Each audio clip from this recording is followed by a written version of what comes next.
अस्सलाम वालेकुम दोस्तों कीअं आहियो। उमेद कयां थो तव्हां सभु ठीकु हूंदा। त अॼु असांजो वीडियो जो टॉपिक आहे त नंढड़नि ॿारनि लाइ सुरमो कीअं ख़तरनाक साबित थी सघे थो। हिन बाबति तव्हांखे फुल ॿुधाईंदासीं। वीडियो खे फुल ॾिसंदा ऐं चैनल खे सब्सक्राइब कयो। समूरी दुनिया में ख़ासि करे नंढे खंड में नंढनि ॿारनि जी अखियुनि में सुरमो विधो वेंदो आहे। पाकिस्तान, अफगानिस्तान ऐं बांग्लादेश में सुरमे जो इस्तेमालु तमामु घणो थिए थो।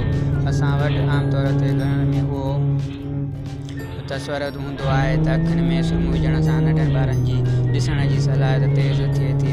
साॻी रीति उहा ॻाल्हि बि मशहूरु आहे त सुरमो विझण सां अखियूं ख़ूबसूरत ऐं थधियूं थियनि थियूं। हिंदुस्तान में उहो आम तस्वुरु आहे त अखियुनि में सुरमो विझण सां माण्हू कंहिं बि बदनज़र खां महफ़ूज़ रहे थो। अरब मुल्कनि में वरी सिज जे तपस खां बचण लाइ सुरमे जो इस्तेमालु कयो वेंदो आहे। असां वटि सुरमो हिकु रवायत तौरु 100 सालनि खां इस्तेमालु थींदो अचे थो।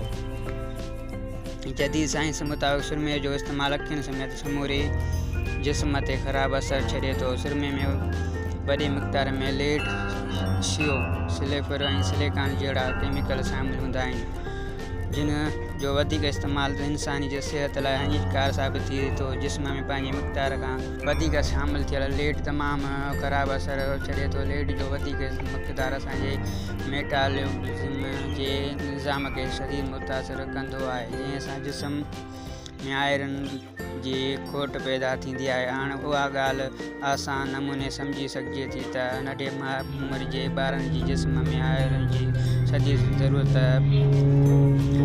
हूंदी आहे ऐं सुरमे जो इस्तेमालु उन जी खोट खे अञा वधाईंदो आहे। अहिड़ी रीति नंढनि ॿारनि जी अखियुनि में सुरमो विझण सां केतिरा ई इंफेक्शन पिणु थी सघनि था। डॉक्टरनि जो चवणु आहे त सुरमे जे ज़रिए इंसानी जिस्म में घणी मिक़दार में ख़तरनाक मादा दाख़िल थियनि था, जेके आज़मी समेत दिलि, दिमाग़ ऐं फेफड़नि जी पंहिंजो असरु छॾीनि था।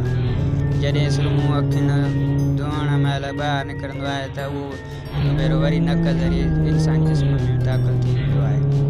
हुन लाइ डॉक्टरनि जो चवणु आहे त नंढनि ॿारनि लाइ सुरमे जो इस्तेमालु अखियुनि खे ख़ूबसूरत ऐं नज़र जी सलाहियत खे बहितर करण बजाए वधीक ख़राबु असरु छॾे थो।